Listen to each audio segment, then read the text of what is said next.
Hey, friends, welcome to Fueled to Thrive. This is Joe Butler, your host. I'm so excited to be here today. This is a really awesome opportunity. I'm going to talk a little bit more about hormonal health. So, I've shared my story. I have lots of women on this show, but also men. And we're talking nutrition, running, and motherhood. All of these things are super important. And I want to kind of dive in specifically to like the nutrition side of things, specifically with women.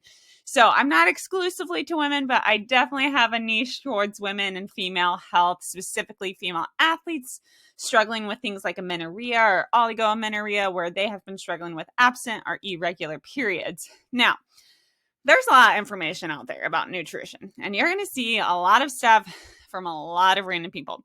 Okay. I get it. Like, you see this person, you're like, oh my gosh, I want my body to look like that. So I must need to follow them because they must know what they're doing if they have a body like that. Okay. So there can be truth to that, but there can also be some very skewed thoughts and ideas, and also just like people who really don't know their stuff and just happen to have really killer genetics and are super active maybe. So I want to dive a little bit into this because I see this all the time. This is constantly a struggle for both men and women, and it's one of the biggest obstacles I see is what is true, what is good, helpful information, and what is not, and how do I decipher this? And it gets really sticky and complicated, and it gets really personal. For most of you, your nutrition is more than just food. There's an emotional component, there's a cultural component, family history involved, you have genetics involved that even comes to like things that affect your body weight, height, all of that as well as like some of your nutrient needs. Our body types will affect how much we need, like through our macros, like proteins, carbs, and fats. But also our activity affects this as well, and as does our gender. And it's super important to realize that. And I don't think a lot of people understand how complex nutrition actually is. We want to make it super simple and make it black and white, right? That makes most sense to most of us. We want a clear definition of like what is good and what is bad. And now I do have some opinions on this, and there are certain things, friends, I do not like, but I will tell you, food is food, and every food is an option to eat. And I want to remind you of that. Now, there are things that are not food, which you should not eat. So that's a totally different story. But I specifically want to talk about the importance that all foods fit. And again, this is an obstacle I see a lot of people have to overcome because maybe they're people dedicated to your sport and you want to get better in your performance. Maybe you just want to look a certain way and feel good and confident about yourself. And the truth of the matter is that you can have those things with all foods fitting in your diet.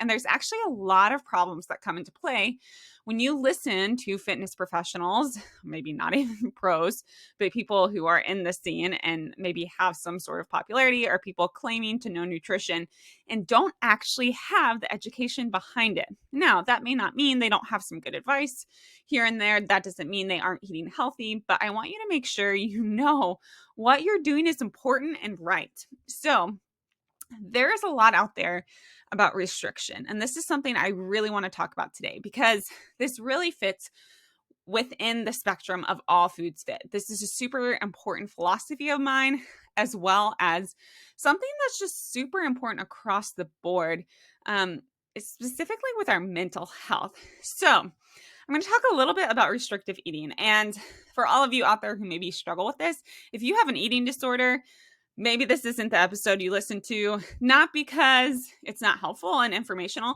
but maybe it triggers you in some way. So just be aware, like if you are really deeply struggling with an eating disorder or just like insecurities about your body, that this information is going to be accurate, but might be hard for you to hear in some ways. So just fair warning, it's nothing bad or negative, nothing I'm condemning about, but I want to help educate people, and also people who are struggling, the average Joe out there who's just struggling to learn how to eat.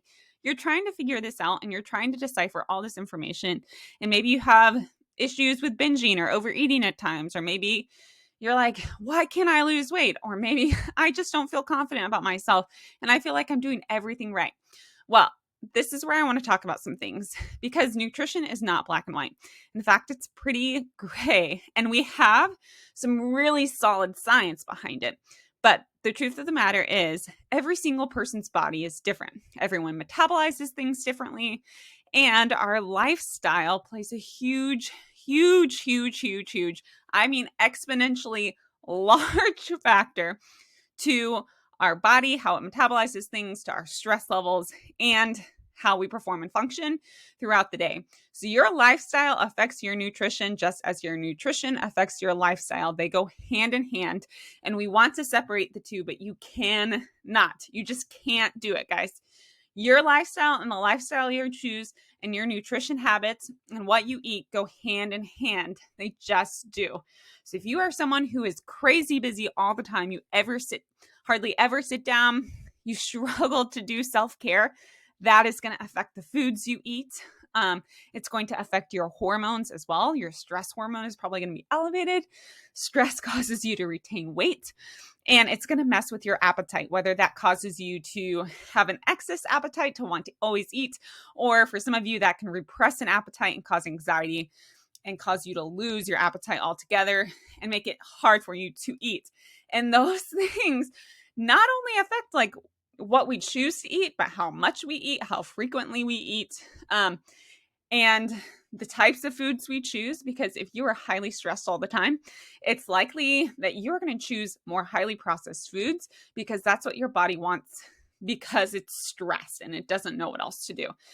So all of those things come into play, but I specifically want to move towards restrictive eating. So this is a big one because this messes with our hormones substantially. And it's not something a lot of people talk about. It's becoming more common, and you're having nutrition and dietitianists coming out with information like, hey, your nutrition and the habits you're making with your nutrition and your restriction is actually negatively impacting your hormones, and it's causing this hormonal imbalance where you're going, and your hormones are waking out all the time, and you're not properly functioning. So this throws your body off. It throws your metabolism off. It throws stress off. So even if you're not highly stressed individual, if you are restricting, your body's going to get a stress signal because it's being underfueled. And anything you do outside of that, especially if you're an athlete, which I think most people listening to this are, you're an athlete, you're active, you want to move. And if you are not eating enough to support that performance in your everyday movement and just like your body's main functions, you are going to have a really, really hard time balancing your hormones, and your hormones are going to wig out and send a really high stress signal. Cortisol is the number one stress, which connects with cortisol, is the number one issue of weight and nutrition related problems. I'm not kidding. There's a science that there's an article that Precision Nutrition just did. If I can, I'll post a link to this somewhere. It was so awesome because I'm like, yes, talking about the science of stress, nutrition, and body weight. It all goes hand in hand. And when it gets off, we have so many issues, and restrictive eating is a form of stress. And let's go a little deeper there. So obviously it affects our cortisol. It's going to create, oh my gosh, I can't speak. Sorry. It's going to create a stress response in our body, which is going to increase cortisol. Cortisol is responsible for slowing metabolism or increasing metabolism if it's in check. It's also responsible for maintaining body fat. So if you are someone who maybe you don't eat a ton, but also sorry for the bouncing. If you're listening to this, you can't see me, but I recorded this and I'm on my stability ball because it's awesome. So random note there. I'm just over here bouncing. But cortisol causes us to retain weight. It's a protective thing that our body does. When you have high cortisol levels, you often retain weight in your midsection. So if you're one of those people who's having a hard time losing weight from your tummy, you're always like, everything else seems so good, but I just cannot lose this belly fat. Not all the time, but good chance is your cortisol is high and it's causing you to retain weight there. And you can be eating perfectly, nailing everything, but if your cortisol is up, it's going to cause you to retain weight. So that's something to be aware of. Again, that's not every single person. There are people with really high cortisol that are very, very lean, but that's, again, everyone's body is a little different. But that's usually a sign of high cortisol, stress. It's a stress response. And restrictive eating encourages that stress response. But let's kind of dig a little deeper here. So, increased cortisol can cause our other hormones to freak out as well. So, this is reproductive hormones. Your adrenals are probably, if you've heard of adrenal fatigue, that's not a technical term, but your adrenals malfunctioning is a real thing. And your adrenals can like slow down and not produce the balanced hormones it needs to help them work properly. So that is something to be aware of. And stress, like elevated, especially chronic stress, can cause a lot of that. But also it affects our female reproductive hormones. So men, this can also affect your reproductive hormones like testosterone. You are not excluded from this. It's super important to realize that. But when these hormones get skewed, your body is going to do everything it can to protect itself. Protect. I'm sorry, the words. I hope this is somewhat entertaining with my poor vocabulary. But your body's doing everything it can to protect itself. And it's super important to realize that when your hormones are not properly functioning, it's going to throw everything off in your body, including energy levels, including appetite, metabolism. Your hormones, seriously, if you guys don't understand hormones at all, which the endocrine system is not talked on a lot, and it's very few people are actually educated on endocrinology and how hormones function in our body. But hormones are the chemicals responsible for making every single bodily function work in our body. They are what sends signals to certain points to help our body work properly. They are super, super important to our body, and they are what allow us to function. So if you think, oh, my hormones are imbalanced, that means your body's functions are all imbalanced. And hormones play a huge part in things like metabolism, growth. That means like even muscular growth, body fat, retaining body fat or burning body fat. Again, that goes to metabolism, and even like cognition function, like cognitive functions, and like things like energy and things like body movement, like kinesthetic movement. All of that stuff is going to be affected if our hormones are not in play. And restrictive eating sends this alarm to our hormonal system. To women specifically, it sends an alarm to our reproductive system, because our reproductive system is technically considered non-essential. We do not have to have a reproductive system to live, right? Like, yes, it's very important to our health, but you do not need a reproductive system in order to function. It's not essential to that. And so, that's why we can have things like hysterectomies, get our tubes tied, all of that stuff. We can actually shut down that system because we don't need it to live. However, those hormones are still at play, and those hormones are still very important. And when you are not having a regular menstrual cycle, women, what this is doing is your reproductive system is slowing down so it does not have to use that energy and calories to make that cycle work. Because it's like, hey, your body's like, hey, cool, I don't need this in order to function, and I'm doing everything I can to protect myself, so I'm just going to shut this system down. And restrictive eating, whether that's calorically or with what you eat, is going to affect that. And this is going to affect performance. It's going to affect everyday life. Most people with restrictive eating habits, you're going to hear both men and women, their like brain is like constantly in a fog. If they're in college, these are kids that are constantly like struggling to pay attention in class and retain information. They may still be great students, but they're just not going to be fully present. When you get out into the real world, whether that's with your job, whatever it may be, it's going to be really hard to focus, and it's going to be really hard to remember things. You're also going to feel fatigue, exhaustion. Your body's just going to be like, I'm tired and I don't want to do anything. And eventually your muscles are not going to be growing and recovering as well. Inflammation is going to increase. So that stress is now going up, up, up, up the longer and longer and longer you restrict. Now, these are like physical side effects, right? Like these are things where like, okay, stuff is going on. When we talk about estrogen too, so like the female's primary reproductive hormone that we hear about the most is estrogen. When that is lowered, we have issues absorbing calcium in the bones. So estrogen is responsible for carrying calcium to our bones, if you didn't know that. So like that's why you see a lot of, especially endurance athletes or any athletes with like constant repetitive stomping motions, end up with stress fractures throughout their legs, hips.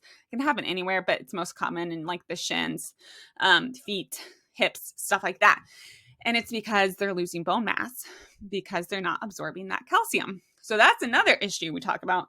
And obviously, I've talked about this too. If your reproductive system isn't working, you're not ovulating, and you can't become pregnant. So men, you're going to experience similar symptoms as well physically. You're just not going to have the reproductive side of things that you have to worry about. And you don't have a period to indicate like, hey, stuff is off. I'm not getting a regular period. Women, okay, that's a sign to us. We know something is off. I'm being too restrictive. I'm not getting enough in, or my diet is not where it needs to be in order to support my performance in everyday life.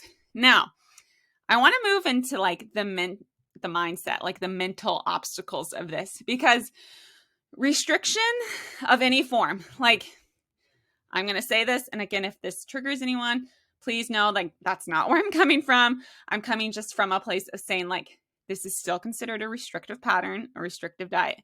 If you are vegetarian, vegan, gluten-free, or you paleo, keto, you are cutting out any food groups, that's still considered restrictive because you are restricting your diet. Some of those restrict complete, like very much so. You're cutting out complete food groups. If you have like moral reasons, health reasons to do that stuff, I want you to know that's okay. No, you're going to have to work a little harder. However, if you're also just like, I have people coming to me that are like, Joe, meat's bad. They have no knowledge. They're just like, someone told me meat's bad. I'm not going to eat it. Okay, no, stop. You can get, there is a difference between meats, but you can get very high quality meat that is packed with nutrition, loaded, going to nourish your body and do so much good for you, especially as an athlete. That is super important. And then I have other people that come to me, dairy's bad, or like XYZ is bad. You shouldn't eat this. And the list can go on and on and on, where we just decide, I've heard from someone that this is bad. And in reality, it's just food. Okay. So like it all serves purpose. When I said all foods fit, all foods fit. They're all essential and can all serve and give us energy and nutrients. I'm going to tell you, even a soda can be nutritious. If you are an endurance athlete or anyone working out high intensity level and you go and all you have access to is a soda post-workout, I hope you drink it, please. Okay. I'm saying that because your body needs it. Your body needs that energy. And this is the biggest thing I tell people when they come to me. Getting appropriate calories is way more important than getting perfect calories and super healthy food. Okay, so that's going to be contradictory to what a lot of you have heard. But if you are not eating enough, you are not getting enough calories in to support normal, everyday bodily functions, your hormonal health, your performance. So if you're super active, you're going to need more calories just to make sure your body's functioning properly. It's just how it is. You're burning more energy. You need an essential amount of calories in order to keep your body functioning properly. And if you don't get that, it doesn't matter how healthy you're eating. It just doesn't. Your body is going to shut down. Your body is going to fight against you. You may be able to make it for a time doing that, but at some point in your life, your body will shut down. Now, if you are someone who does have health issues, like maybe you have celiac disease and you're like, Joe, I literally can't eat gluten, but it's not my choice. I get that. Okay. There are ways around that. No, as you come into that, especially if you're an athlete, like you're going to have to work extra hard to make sure you're getting in enough to support your everyday function. So if you are struggling, you're someone with celiacs, maybe you're a vegetarian for some moral reasons, you have serious issues there. Again, A-okay. Maybe you have an intolerance to dairy, maybe, allergic reaction to certain foods. please do not eat them if you're allergic to them or they harm your body. That is not what I'm asking. But you do have to recognize, like, you are going to have to work harder, especially if you decide to be an athlete and be someone who's active, because especially like things like vegetarians or people who are gluten-free, those are, you're cutting out foods that are easy energy, right? Like, you're cutting out, for vegetarians, you're cutting out meat and animal products. And a lot of animal products carry ample amounts of protein, healthy fats, and they can be nutritious in so many ways that provide us with all these things like vitamins B12, which you literally cannot get outside of animal products. Like, that vitamin is not created within plants. And so you can have struggling with deficiencies. For endurance athletes who have to be gluten-free, recognize like bread and grains are really, really easy sources of carbohydrates.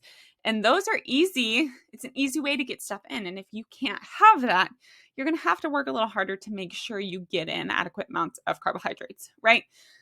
Obstacles does not mean you can't work through it. Okay. So, but what I'm talking about too is if you are choosing to be restrictive, there's a mindset shift that is in play.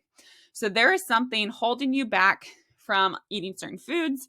And if it's not for some like deep moral conviction or from some specific health reasons, you have a disease, allergic reaction, not because you think it's healthier, just because, it's, or like you have a heart disease, whatever, like you could have issues that definitely mean you need to change your diet.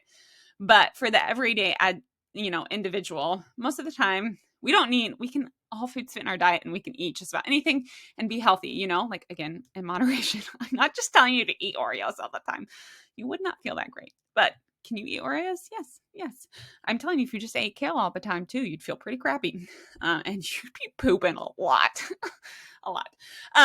Sorry, I'm getting sidetracked. Okay. So, but there's a mindset shift that comes into play.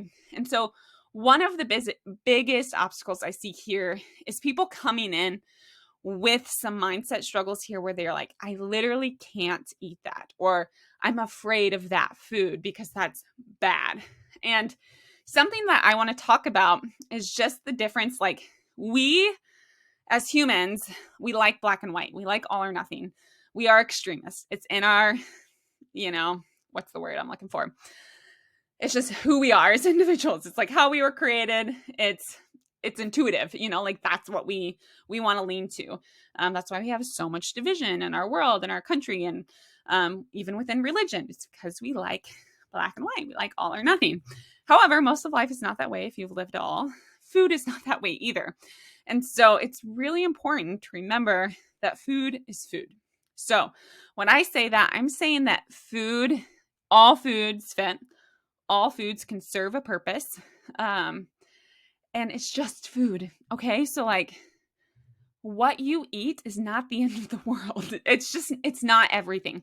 And I think so many people either move to like the extreme of like, well, who cares what I eat? Just eat whatever. And you feel crappy and you actually are sacrificing your health. Or we go to the other extreme and we care way too much. And what happens is our body is being restricted and we have tons of issues with being malnourished. There's just so many issues that come with that. And so we have these two spectrums, right? And I often find people that are even like lean, to the more like, I really want to care, that when they mess up, it's like, well, they're like, screw it. This is it. Like, it's all or nothing. Again, they move to that approach and there's no middle ground. And this is a serious mental block. This is not just a nutritional issue. This is a mental block that many people need to overcome. And so one of the best pieces of advice I can give there is to think of food as food. A cookie can serve a purpose just as a big salad with some, healthy, nutritious chicken that's grilled, whatever, it all fits. It all serves a purpose and it all can nourish our bodies. And so when we restrict, what we're telling ourselves is no. We're starting to instill fear, guilt, shame, judgment, condemnation.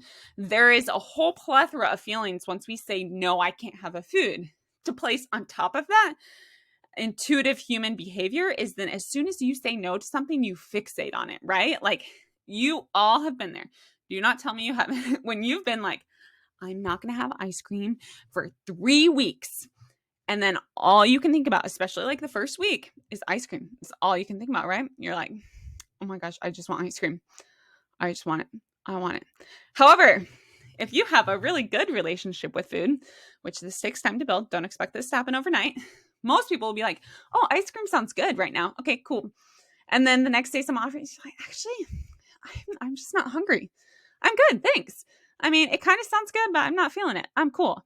And it's literally just a decision on how they feel. And it's not anything else more than that. And I know that's a hard place to get to, but I really encourage you to sit in there and sit in a place of being like, you can have a relationship with food. That means you can say yes and you can say no. Both options are okay. And that's a really great place to be. When you come to a place where you're like, what do I want? Cool. What do I need? And often what happens is what you want and need start lining up. And it's a really beautiful thing because you're no longer consumed by food all the time, whether you have a relationship that you just overindulge or a relationship where you restrict. When you restrict, I promise almost everyone who restricts thinks about food obscene amounts of times, and it's hard not to think about it. And I will tell you from a place of experience, but also in a professional field, that when you come to a place of realizing all foods fit in my diet, I don't have to say no to everything, or certain things are not bad, they just don't need to be eaten all the time. You get to a place where it's like, oh, I can focus on all these other things, and I don't have to be worried about what I'm going to eat at my next meal, or what snack I'm going to have, or what my body's going to look like. What you're going to be focused on the task at hand. And it's really beautiful and it's really empowering, but it takes time to get there. And there also is just the realization that restrictive eating, cutting things completely out of your diet, is not the answer. I know for some of you that it's like, it's just easier, Joe. If I don't let myself have it, it's just easier. No, here's the thing. The issue there is a mindset thing. It's not just self-control, and it's also your body reacting, because when you go through long seasons where you're not having some certain things, and then you have a season where you're like, oh, this is okay now, it's natural. It's part of the process to overindulge in that point. So it's really important to realize, like, your body is responding to what you give it and what you do. And restrictive eating can really cause a lot of physical issues, but also a lot of mental issues that come into play that actually cause a whole new plethora of problems and leave us feeling trapped and consumed by food. So I work a lot with people on this stuff. I love digging in. I love talking about the mindset part of things because it's so true. You need to know what you want. Why are you going after what you're going after? Why are you restricting these foods? Why do you feel like you need to look a certain way in order to be satisfied with yourself? It's so important to dig into those questions and thoughts. And so I've built my whole business, my practice on this, and talking specifically with athletes about this too, because as athletes, we need way more, and we are not the average individual. And I think that's a lot of things when people come to me and are often restrictive, it's because they've listened to someone else who's talking to the general population. So people like intermittent fasting, or like someone who's struggling with cardiovascular disease and all these things. And they think, oh, they're talking to me, when in reality, you are not the person they're talking to at all. And so it's so important to distinguish that, and so important to recognize that.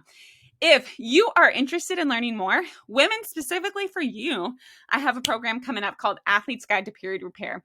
And this is all about digging in to our hormonal functions and properly fueling your body, because there is a science behind it about what you're eating when, workout nutrition, stress management, exercise modification, and sleep and recovery that all play a factor into that as well. It's not just simply what you eat or how much, but there's a lot that goes into that. But if you are interested too, we are talking about this constantly at Thrive Performance. Cody, our other sports nutritionist, is in to this, and it's so fun, guys. Like, we love it. We are passionate about this. And I just really want to push back. For those of you struggling right now with restrictive eating, think, why am I doing this? Why? What's the point there? And know that it's not always the most helpful thing. In fact, for most people, it causes more harm than good. But this is Joe. Thanks for listening in. Again, reach out if you have questions. I'm here to answer them. I'm a resource. I love talking about this stuff. And yeah, so happy to have you here. Bye, guys.